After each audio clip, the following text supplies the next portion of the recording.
Hay un poder que no puedes comprar ni heredar. Está en tu mente. Si aprendes a protegerlo, serás intocable. Si lo entregas, te volverás prisionero. Y si tu enemigo más peligroso no fuera una persona, ni un sistema político, ni una fuerza externa, sino la dispersión silenciosa de tu propia mente, en un mundo saturado de estímulos, donde cada vibración de tu teléfono es un anzuelo y cada tendencia una cadena invisible. Lo más valioso que posees no es tu dinero, ni tu estatus, ni siquiera tu talento, es tu atención.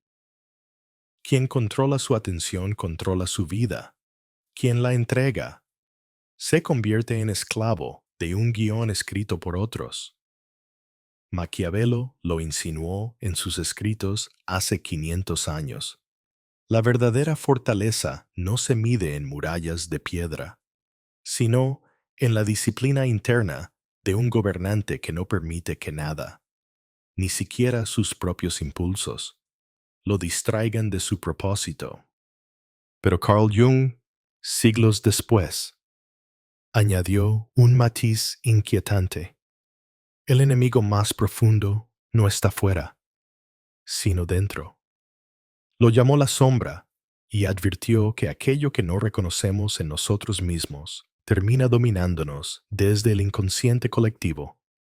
Así, entre las advertencias de Maquiavelo y la psicología profunda de Jung, emerge un principio incómodo. Tu capacidad de atención es el campo de batalla donde se libra la guerra más decisiva de tu existencia. Piensa en la vida cotidiana. Abres los ojos por la mañana y antes de sentir el peso de tu respiración, ya estás rodeado de notificaciones. Alguien te escribe, otro te exige, un titular te alarma, un video reclama tu curiosidad. Sin darte cuenta, tu conciencia se fragmenta en 1000 pedazos antes incluso de levantarte de la cama. No es casualidad, es un diseño. Jung lo habría interpretado como una manifestación del inconsciente colectivo moderno, un enjambre psíquico alimentado por ansiedades compartidas, por el miedo a quedar fuera, por el deseo de reconocimiento inmediato. Lo que Maquiavelo llamó disciplina de la atención, hoy se enfrenta a su enemigo más sofisticado, la economía de la distracción. Imagina a un príncipe del Renacimiento, rodeado de consejeros, rumores y conspiraciones. Maquiavelo observaba que aquel que cedía su foco a cada chisme, a cada manipulación, acababa siendo derrotado sin necesidad de ejércitos. Ahora traslada esa escena a tu propia vida. No necesitas cortesanos intrigantes. Tienes una pantalla en la mano. Cada notificación es un pequeño consejero que te susurra. Cada tendencia es un rumor que reclama tu energía. ¿Y cuál es el resultado? Un yo fragmentado, vulnerable, incapaz de resistir. Jung habría dicho que esa vulnerabilidad no es solo tecnológica, sino psíquica. Cuando no entrenamos la atención, nuestra mente se convierte en tierra fértil para la proyección. Lo que negamos en nosotros mismos, lo vemos en los demás. Así, reaccionamos con rabia, con miedo o con dependencia ante estímulos que en realidad son espejos. La distracción externa alimenta la sombra interna, y en esa dinámica, tu poder desaparece.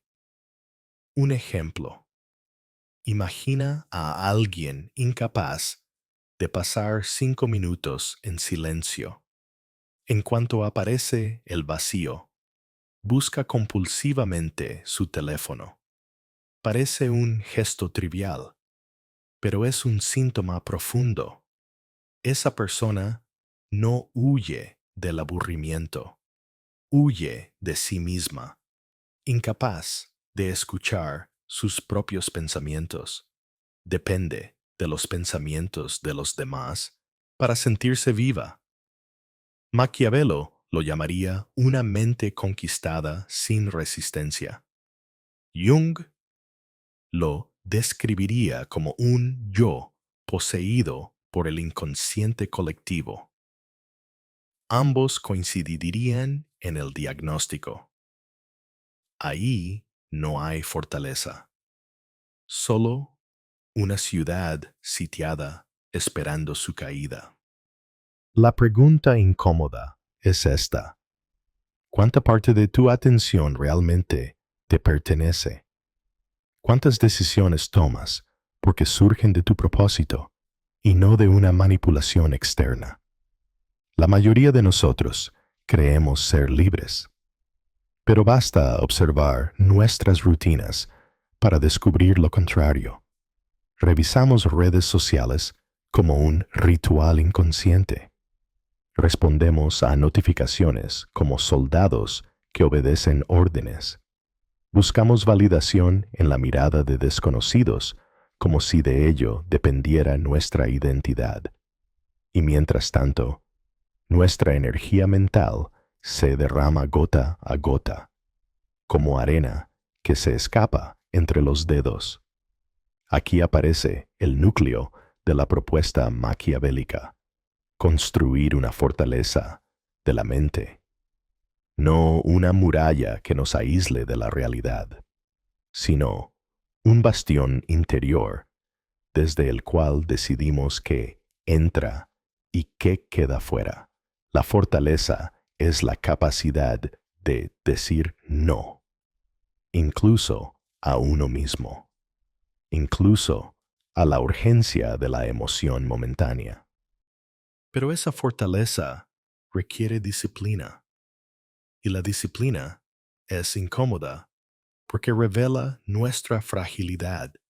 Cuando intentas permanecer en silencio 5 minutos, descubres lo difícil que es domar tus propios pensamientos. Esa incomodidad es la prueba de que la fortaleza aún no existe. Jung nos advertiría: el inconsciente no soporta el vacío. Cuando callas, emergen las voces que has reprimido, las emociones que nunca procesaste, las memorias que preferiste enterrar. Por eso preferimos el ruido, porque nos mantiene lejos de nosotros mismos.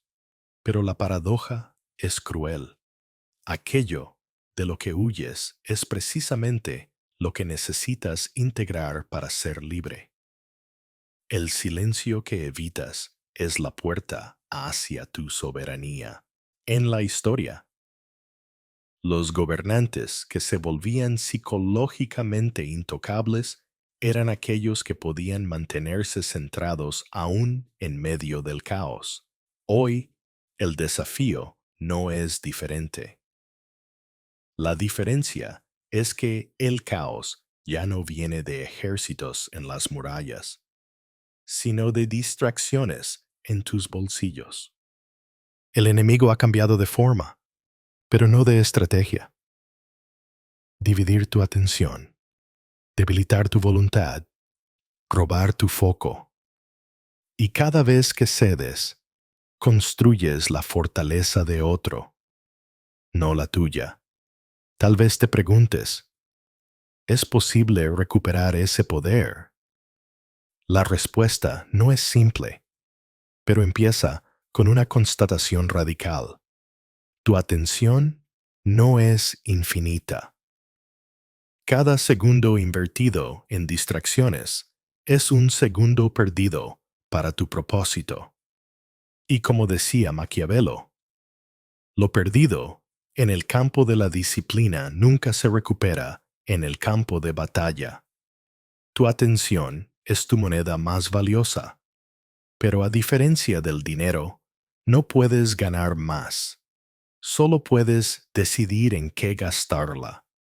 Piensa en esto.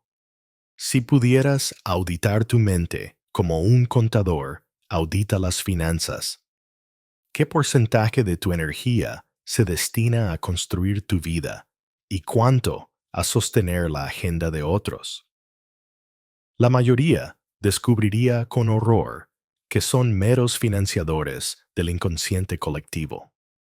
Gastan horas en la máscara, en la persona, olvidando el sí, mismo profundo que Jung describía como núcleo de individuación.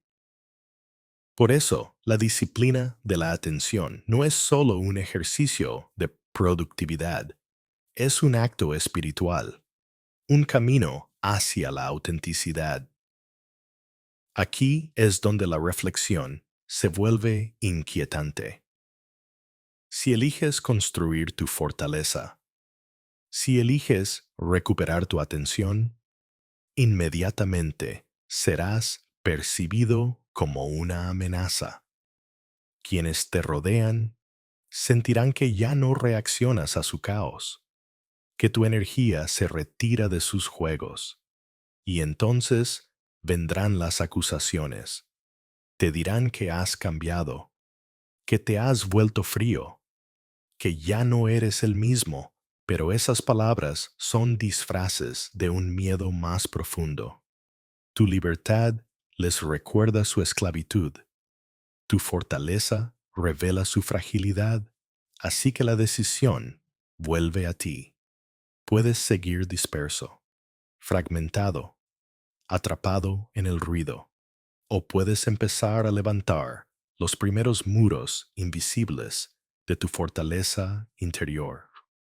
No se trata de aislarte del mundo, sino de reclamar el derecho a decidir qué ocupa tu mente y qué no. Porque, al final, como advirtió Jung, lo que no gobiernas en tu interior te gobernará desde fuera.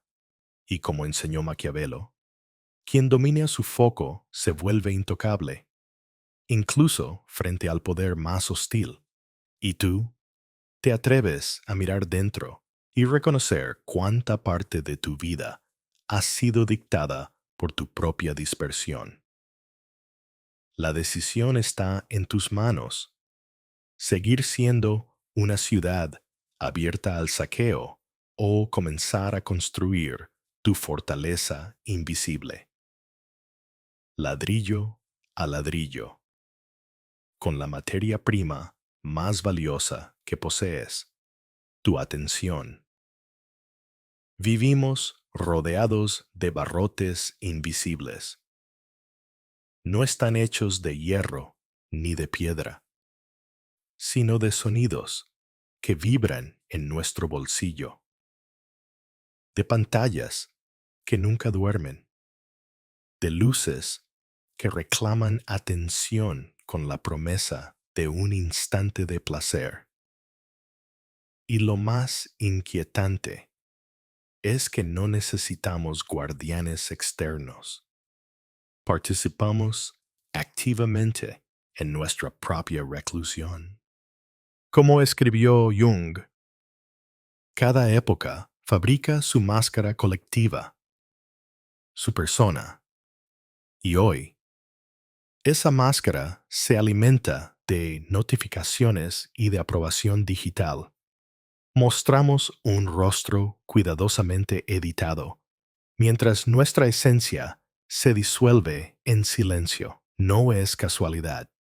La sociedad moderna ha construido un sistema psicológico de manipulación tan sofisticado que apenas lo percibimos. Cada tendencia en redes sociales es un experimento diseñado para captar tu reacción. Cada me gusta es un refuerzo que te condiciona. Cada scroll es una rendición de tu voluntad. Lo llamamos entretenimiento, pero en realidad es entrenamiento. Entrenamiento para obedecer, para dispersarnos, para olvidar que existe un núcleo interior que no necesita aplausos para existir. Jung advertía que cuanto más nos identificamos con la máscara, más lejos estamos de nuestro verdadero yo, la persona, esa fachada social que todos mostramos. Tiene una función adaptativa. Nos permite convivir, desempeñar roles, comunicarnos. Pero cuando se convierte en el centro de nuestra identidad, dejamos de vivir para ser y empezamos a vivir para parecer. Y ahí es donde la prisión dorada se cierra con doble candado. Buscamos validación externa mientras negamos nuestra propia autenticidad. Imagina a alguien incapaz de permanecer 5 minutos en silencio sin mirar el teléfono. A primera vista, parece un hábito inofensivo, una costumbre cotidiana. Pero si lo observamos desde la psicología profunda, lo que se revela es aterrador. Esa persona no huye del aburrimiento, huye de sí misma. El vacío del silencio se convierte en un espejo insoportable donde podrían aparecer pensamientos reprimidos, emociones no resueltas, preguntas existenciales que ha preferido enterrar. Cada vibración del móvil se convierte en una fuga, una salida de emergencia para escapar del encuentro con su propia sombra. Maquiavelo habría descrito esta dependencia como la derrota más sutil. Un enemigo que no necesita conquistar tus tierras porque ya ha colonizado tu mente. Jung, en cambio, lo llamaría posesión. El yo tomado por fuerzas inconscientes que dictan cada gesto. El resultado es el mismo. La persona pierde autonomía y queda a merced de estímulos externos. La prisión no necesita carceleros visibles, porque tú mismo te aseguras de mantener la puerta cerrada. Lo más inquietante es que hemos normalizado este encarcelamiento. Nos reímos de nuestra incapacidad para desconectarnos. Lo justificamos con frases como solo estoy matando el tiempo o es mi manera de relajarme. Pero bajo esa aparente inocencia late un hecho escalofriante. Hemos perdido el control de nuestra atención y cuando la atención se pierde, el poder se transfiere. Somos como ciudades medievales que han dejado las puertas abiertas al invasor, sin resistencia, sin estrategia, sin conciencia de lo que ocurre. El sistema de distracción no es accidental, es un negocio. Cada segundo de tu mirada se convierte en un dato. Cada reacción en un producto que otros venden, tu atención. Esa moneda invisible es la materia prima de un mercado global que se alimenta de tu dispersión. Y mientras tú crees que eliges libremente, la verdad es que tus elecciones ya han sido anticipadas, moldeadas, programadas. Jung lo habría llamado destino impuesto por el inconsciente colectivo. No un destino elegido, sino uno fabricado y compartido por millones que caminan en la misma dirección sin saber por qué. Piénsalo. ¿Cuándo fue la última vez que estuviste completamente solo con tus pensamientos? No con música de fondo, no con una serie reproduciéndose en segundo plano, no con un chat abierto, solo contigo. Para muchos, la sola idea es insoportable. Y sin embargo, ese silencio es la prueba más clara de nuestra libertad. Si no puedes habitar tu propia mente sin ayuda externa, ¿a quién le pertenece tu vida? La prisión dorada es dorada porque brilla, porque entretiene, porque seduce. Está diseñada para que agradezcas las cadenas, para que confíes en tus captores. Te ofrece reconocimiento instantáneo, compañía artificial, un sentido de pertenencia fabricado. Pero lo que roba a cambio es mucho más valioso: tu capacidad de decidir dónde pones tu energía. Como decía Jung, lo que no se hace consciente se manifiesta en tu vida como destino. Y hoy, el destino de millones es ser esclavos felices de un sistema que aplauden mientras los devora. Lo verdaderamente trágico es que el yo profundo se marchita en esa dinámica. La sombra crece en silencio, cargada de frustraciones, de miedos no enfrentados, de deseos reprimidos. Y cuanto más tiempo pasamos detrás de la máscara, más poderosa se vuelve la sombra cuando decide irrumpir. De ahí los estallidos de ansiedad, de violencia, de vacío existencial que observamos cada vez más en nuestra sociedad. Son los gritos de un inconsciente que ya no soporta ser ignorado. Imagina a un joven que, incapaz de desconectarse, siente que su vida se le escapa entre notificaciones. Sueña con ser reconocido, pero nunca se siente suficiente. Busca constantemente el reflejo de su valor en los ojos virtuales de otros. Cuando se enfrenta al silencio, experimenta un vacío insoportable, como si no hubiera nada dentro. Ese vacío no es ausencia de ser, es ausencia de contacto con el ser. No falta contenido, falta conciencia. Y esa es la herida que convierte a millones en prisioneros de lujo. Pero reconocer la prisión es el primer paso hacia la libertad. Cuando tomas conciencia de que tus reacciones son programadas, que tu necesidad de validación es un hilo invisible que otros tiran a su antojo, algo empieza a romperse.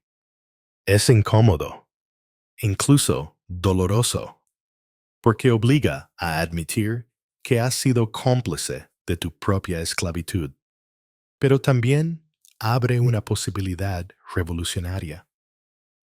Si tu atención puede ser manipulada, también puede ser recuperada. Aquí es donde la psicología profunda y la filosofía existencial se encuentran. Jung diría que la individuación comienza cuando dejamos de vivir para la máscara y empezamos a integrar la sombra. Los existencialistas añadirían que la libertad surge cuando asumimos la angustia de ser responsables de nosotros mismos. Y Maquiavelo, observador pragmático, recordaría que el poder solo pertenece a aquel que controla sus recursos, y tu recurso más valioso es tu foco mental. Así que la pregunta es inevitable: ¿cuántos barrotes de esta prisión sigues sosteniendo con tus propias manos? Cada vez que revisas compulsivamente tu teléfono, cada vez que buscas aprobación inmediata, cada vez que temes al silencio. Refuerzas las paredes de tu celda, pero cada vez que eliges conscientemente el silencio, cada vez que resistes la urgencia de la validación, colocas un ladrillo en tu fortaleza interior. La diferencia entre esclavitud y libertad no está en el mundo externo, sino en el uso que haces de tu atención. ¿Y tú te atreves a apagar el ruido durante 5 minutos y enfrentar lo que aparece en tu interior? Tal vez descubras que la prisión nunca estuvo fuera, sino dentro. Y tal vez en ese descubrimiento comience por fin la verdadera libertad.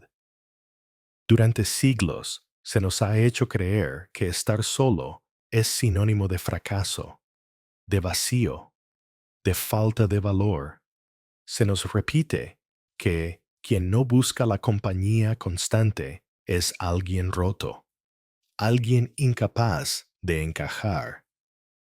Y, sin embargo, tanto Maquiavelo como Jung coincidieron en una observación incómoda.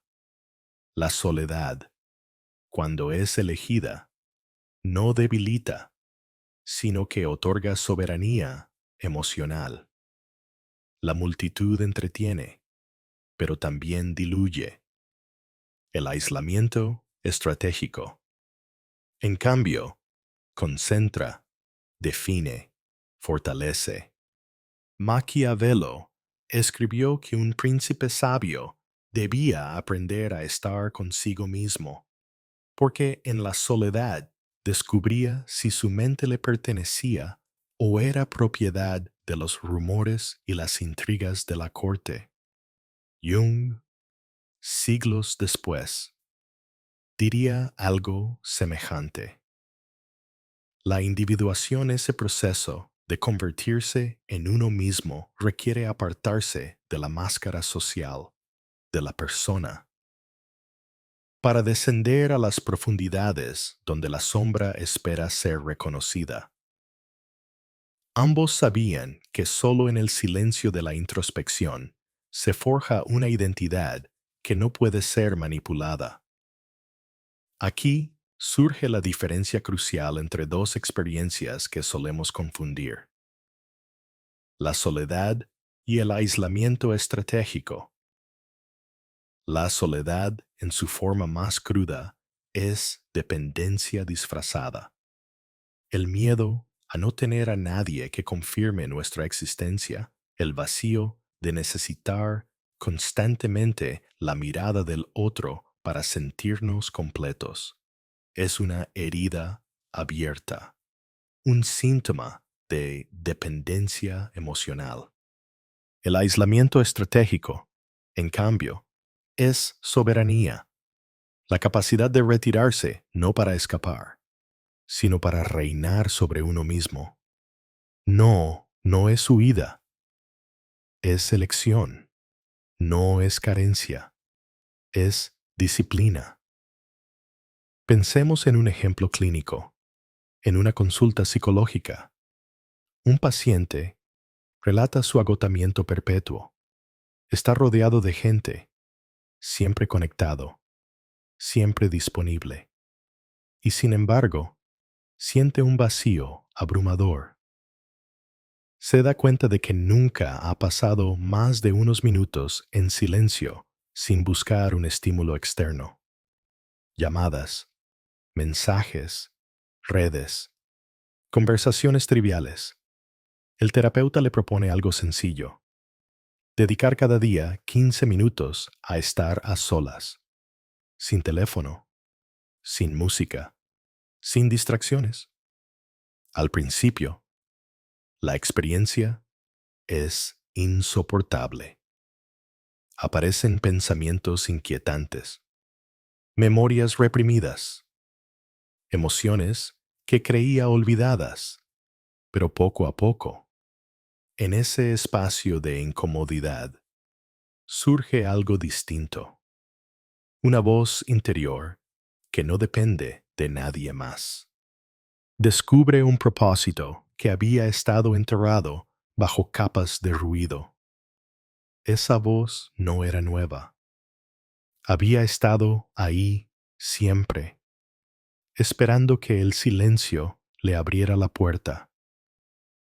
Este relato muestra lo que Jung describía como el encuentro con el sí mismo. El paciente no se inventó una identidad nueva. Simplemente retiró las máscaras. Dejó de vivir para la aprobación externa y se atrevió a escuchar lo que su inconsciente ya sabía. El aislamiento se convirtió en catalizador de autenticidad. Lo que parecía una pérdida, renunciar al ruido, a la compañía constante, resultó ser una ganancia. Recuperar la soberanía sobre su propia mente. La filosofía existencial también ilumina este fenómeno. Kierkegaard afirmaba que el mayor peligro para el ser humano es perderse en la multitud. Heidegger, en su análisis del uno impersonal, señalaba cómo la vida cotidiana nos arrastra a una existencia inauténtica, donde pensamos, sentimos y actuamos no desde nosotros, sino desde lo que se espera. Solo en la soledad deliberada es posible confrontar la pregunta radical. ¿Soy dueño de mis pensamientos o solo un eco de la multitud? Maquiavelo lo sabía en términos de poder. Un líder incapaz de retirarse al silencio es un líder fácilmente manipulable, vulnerable a la adulación, esclavo de las intrigas. Jung lo sabía en términos de psique. Una persona que nunca se encuentra consigo misma se convierte en marioneta de sus propias proyecciones, condenada a repetir patrones sin comprenderlos. Ambos, desde contextos distintos, apuntaban a la misma verdad. El aislamiento estratégico no es un lujo, es una necesidad vital para quien desea ser libre. La paradoja es que cuanto más elegimos ese aislamiento, más nos acusan de frialdad, de distanciamiento, de haber cambiado. La multitud teme a quienes ya no dependen de ella, porque alguien que aprende a sostenerse en silencio revela, sin palabras, la fragilidad de quienes necesitan ruido constante para no desmoronarse. Tu decisión de retirarte se convierte en un espejo incómodo. Tu serenidad desnuda la ansiedad ajena. Piénsalo. ¿Cuándo fue la última vez que apagaste todo y simplemente escuchaste tu respiración? No como un ejercicio superficial, sino como un acto radical de resistencia frente a un mundo diseñado para robarte cada segundo. Ese gesto tan sencillo puede ser el inicio de tu fortaleza interior, porque ahí, en el aparente vacío, empieza a hablar la parte de ti que no necesita máscaras ni validación. Ahí es donde descubres si realmente piensas o solo repites lo que otros piensan por ti. El aislamiento estratégico no significa abandonar a los demás ni volverse misántropo. Significa elegir con rigor cuándo y con quién compartes tu energía. Significa filtrar las voces externas para que tu propia voz pueda escucharse. Significa crear un espacio inviolable donde el inconsciente pueda emerger sin ser sofocado. Como decía Jung, no hay despertar de la conciencia sin dolor, porque no se ilumina imaginando figuras de luz, sino haciéndose consciente de la oscuridad. Y ese proceso solo ocurre cuando nos atrevemos a estar a solas con nosotros mismos. La prisión dorada de la distracción esa que exploramos antes se derrumba en cuanto eliges el aislamiento. No porque desaparezcan las notificaciones o las demandas externas, sino porque dejas de ser prisionero de ellas. Ya no decides en función de la urgencia del mundo, sino de la claridad de tu propósito. Y en ese punto ocurre algo extraordinario. La soledad deja de ser amenaza y se convierte en poder. El poder del aislamiento estratégico es que transforma el vacío en territorio fértil. Lo que parecía silencio se revela como diálogo profundo. Lo que parecía soledad se muestra como compañía interior. Lo que parecía pérdida se convierte en soberanía. Ahí, en esa transformación, descubres que el verdadero liderazgo no empieza gobernando a otros, sino gobernándote a ti mismo.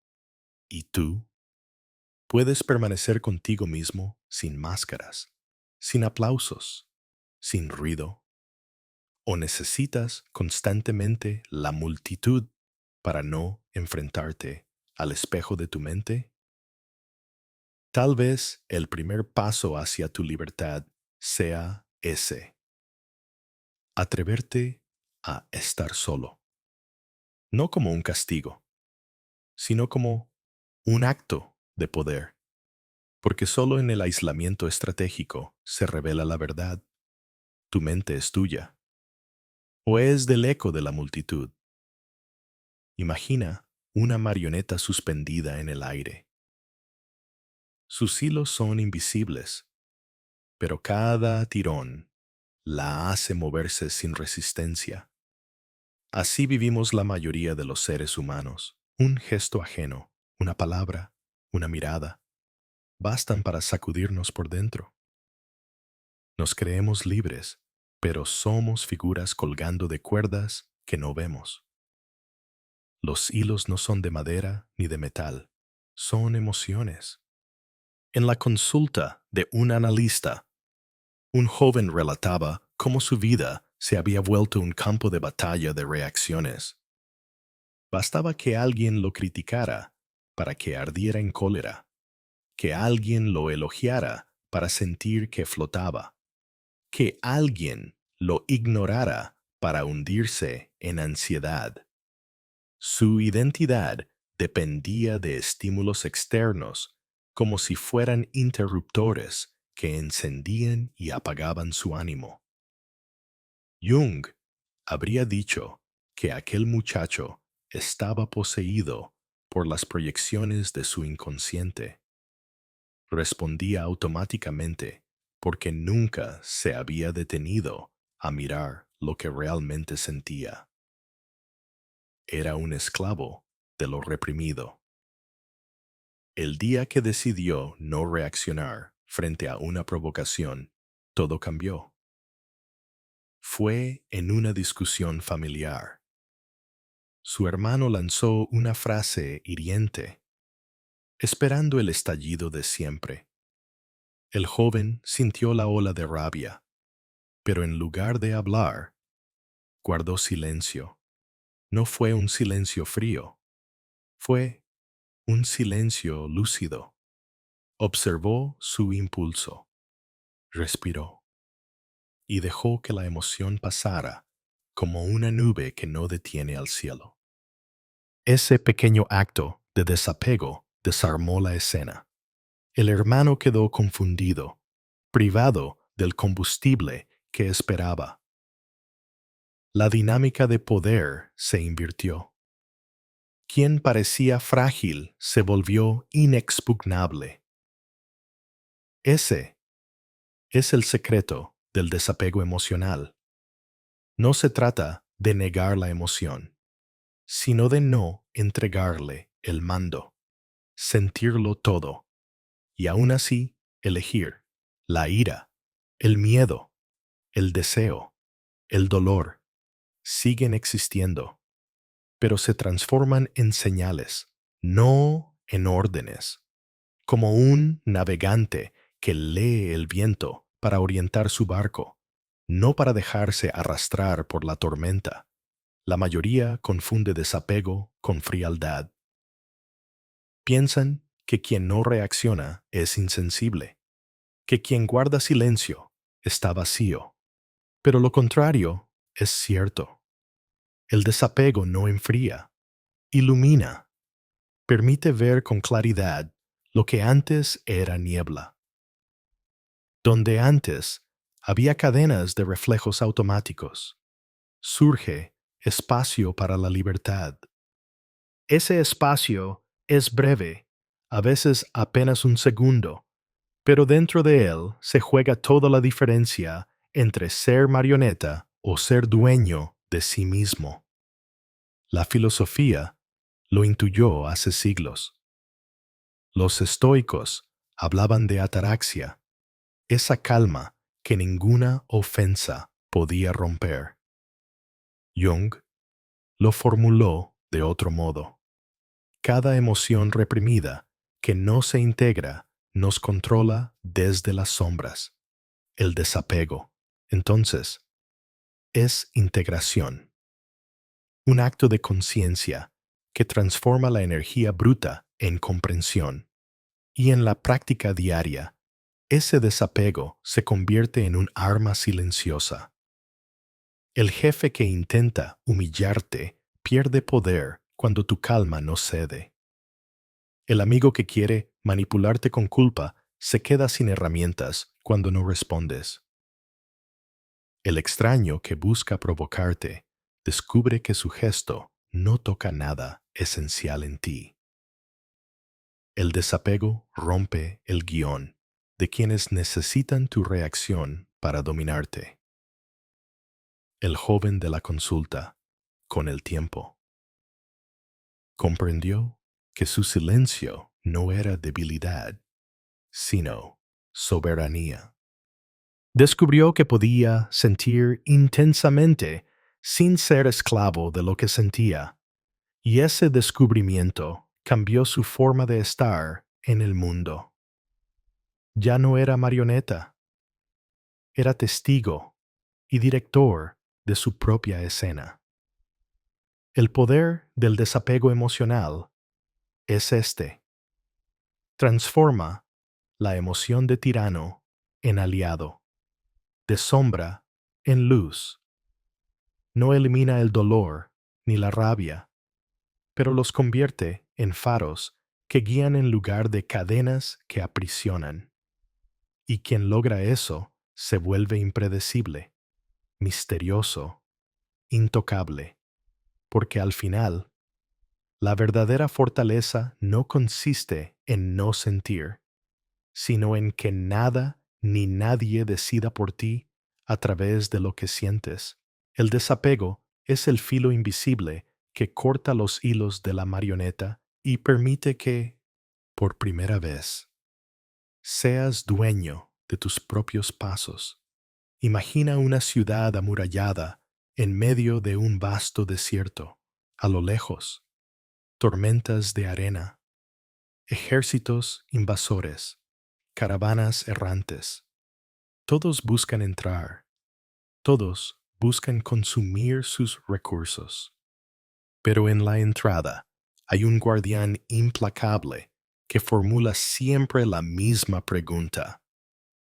¿Sirves al propósito de esta ciudad o vienes a saquearla? Solo quienes aportan pasan, el resto queda fuera. Así es la fortaleza de la mente, no hecha de piedra ni de hierro, sino de disciplina invisible. Maquiavelo intuía que un príncipe sin esta fortaleza quedaba a merced de conspiraciones y rumores. Jung lo llevaría a un nivel más íntimo. Una psique sin murallas se inunda con proyecciones, complejos, miedos ajenos. La metáfora es clara. La mente sin guardianes se convierte en un mercado abierto donde cualquiera instala su mercancía. Un comentario te hiere, una tendencia te arrastra, un recuerdo te consume. No hay filtro, no hay estructura. La voluntad se dispersa como agua derramada sobre la arena. Construir la fortaleza interior no significa encerrarse en una torre inaccesible, sino aprender a filtrar cada pensamiento, cada emoción, cada estímulo que busca entrar. Debe enfrentar a ese guardián interno que pregunta, ¿esto fortalece mi vida o la debilita? ¿Me acerca a mi propósito o me aleja? La mayoría no hace esta pregunta jamás. Vive con las puertas abiertas, entregando su atención como quien reparte pan a los cuervos. Y luego se sorprende al descubrirse exhausto, incapaz de avanzar.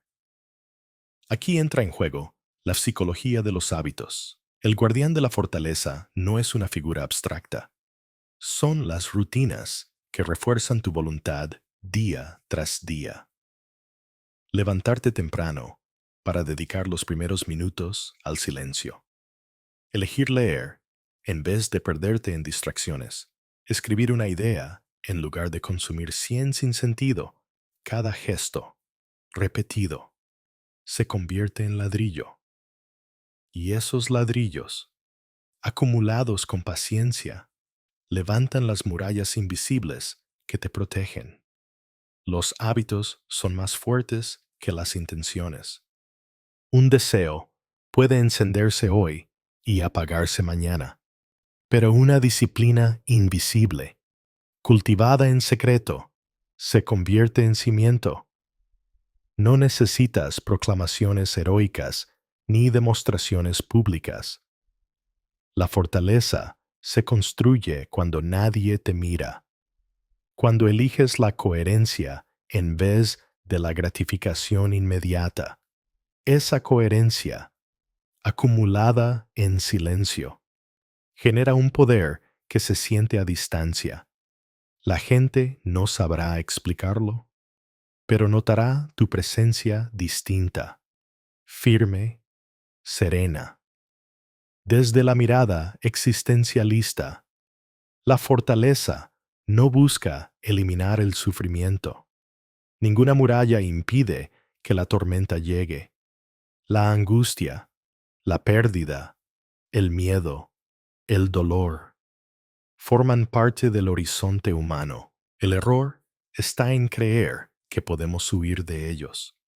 La fortaleza se levanta no para evitar los rayos, sino para resistirlos. Como diría Nietzsche, no buscamos un camino sin peso, sino aprender a cargar el peso como si fuera elección. En ese acto se descubre la verdadera libertad. No escapar, sino permanecer en pie en medio de la tormenta. Un ejemplo. Alguien atraviesa un duelo profundo.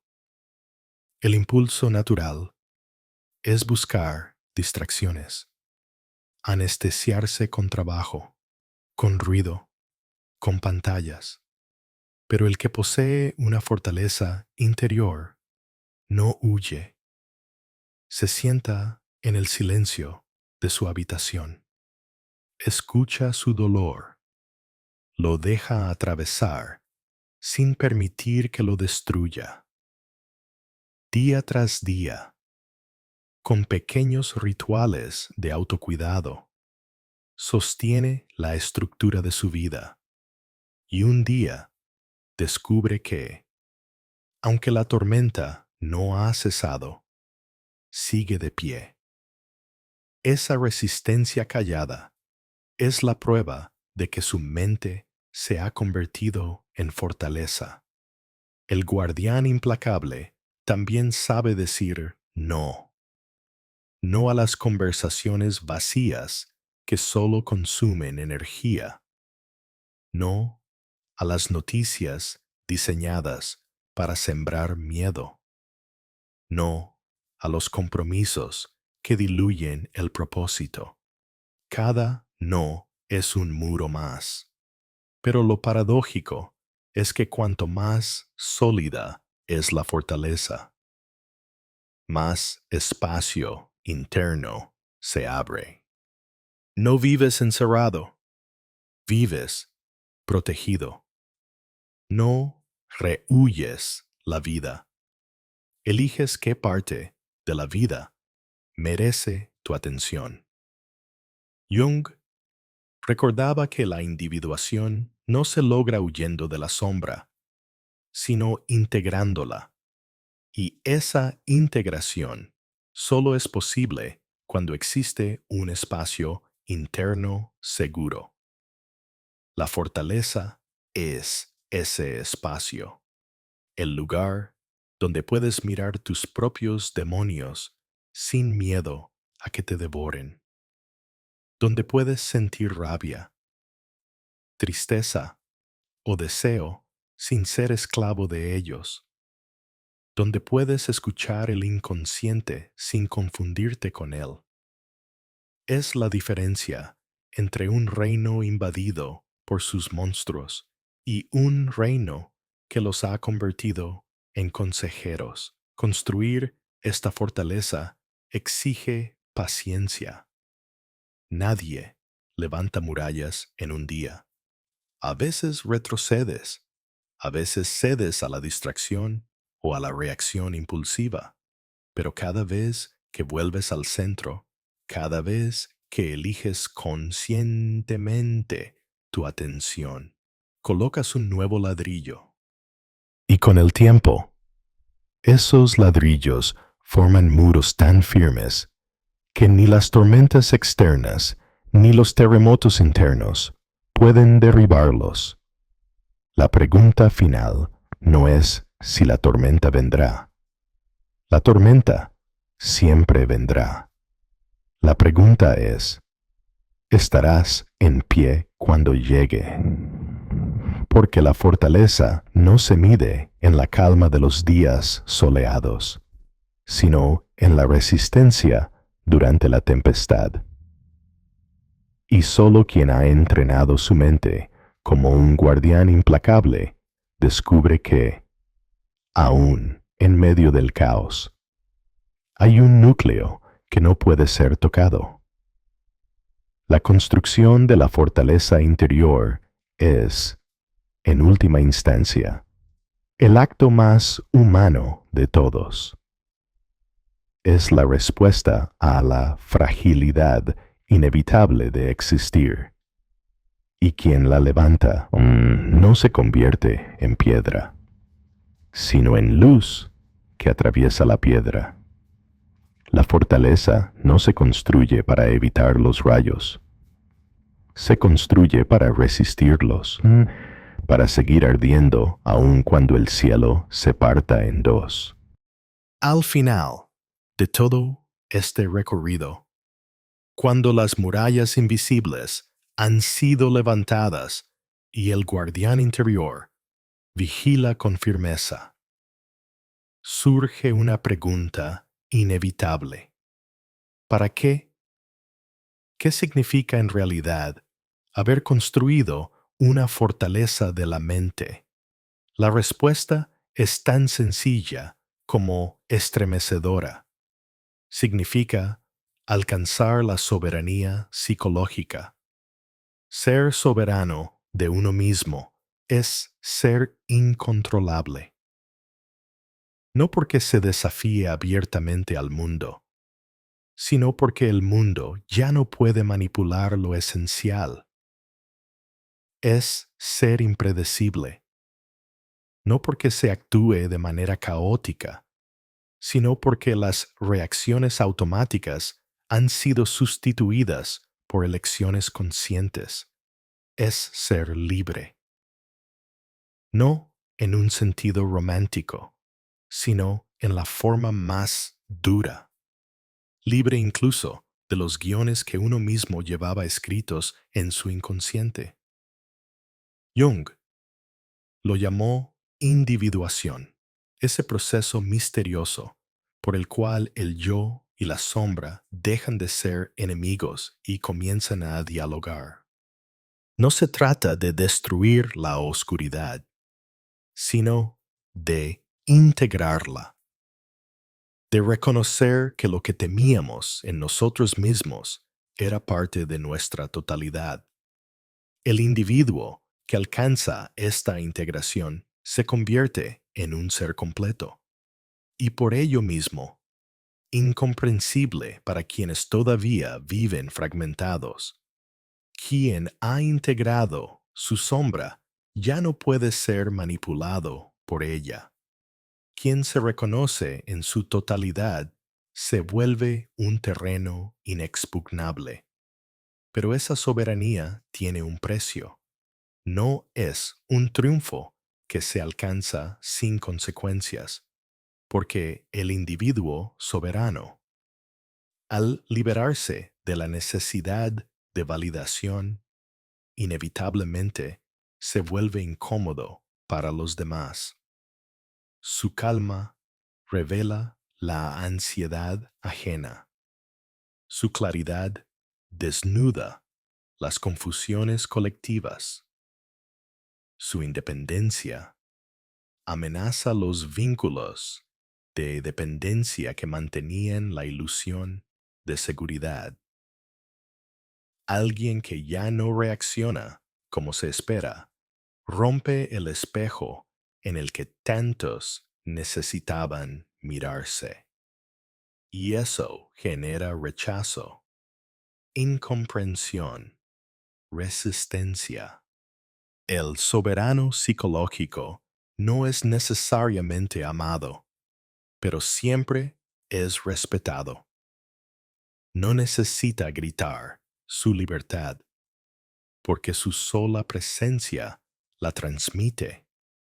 No tiene que demostrar nada, porque no hay nada que demostrar. Su vida entera se convierte en testimonio silencioso de lo que significa pertenecer a sí mismo. Es el tipo de presencia que, al entrar en una sala, modifica la energía sin decir palabra, no porque busque impresionar, sino porque encarna lo que otros aún temen: la autenticidad desnuda. El existencialismo lo comprendió bien. La libertad auténtica no es ligera ni cómoda. Es un peso que se lleva sobre los hombros, un vértigo que nace de reconocer que nadie más puede decidir por ti. Ser libre significa cargar con la responsabilidad absoluta de tu propia existencia. Y esa carga no todos la soportan. Muchos prefieren la seguridad de la prisión dorada, el confort de la máscara, la ilusión de pertenecer, aunque sea a costa de sí mismos. Pero quienes eligen la soberanía aceptan el riesgo y, con él, el precio. Ese precio es la soledad del que se aparta de la multitud. es la incomodidad de ser visto como extraño, distante, incluso arrogante. Es la mirada inquisitiva de aquellos que te dirán, has cambiado, y sí, has cambiado. Has dejado de ser predecible. Has dejado de ser manipulable. Has dejado de ser útil a un sistema que se alimentaba de tu atención dispersa y de tus emociones desbordadas. Has roto el contrato tácito con el inconsciente colectivo y ahora caminas con luz propia. La soberanía psicológica no significa invulnerabilidad. La tormenta sigue golpeando. Las pérdidas siguen doliendo. La sombra sigue susurrando.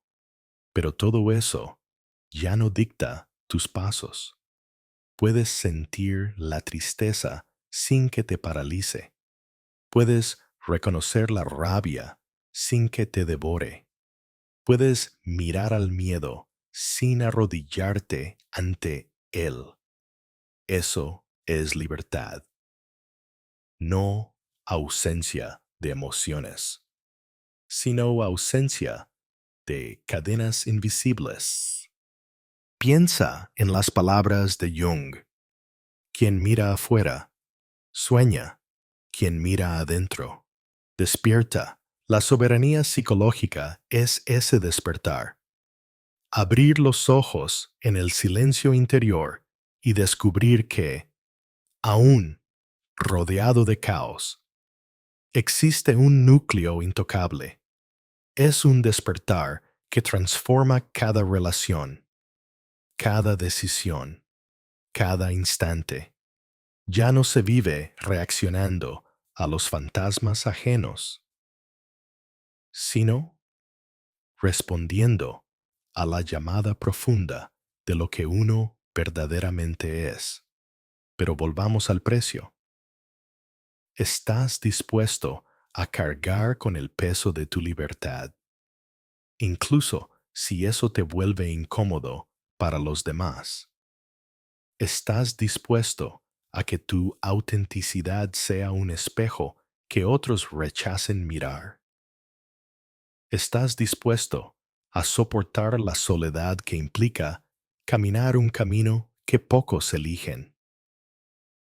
Porque esa es la marca del soberano. No busca compañía a cualquier costo. No negocia su integridad por aprobación. No entrega su fortaleza a cambio de un aplauso. Si aceptas ese precio, entonces comprenderás lo que significa vivir desde un lugar inquebrantable. Descubrirás que la verdadera autoridad no se impone, se encarna. Que el verdadero poder no se grita, se irradia.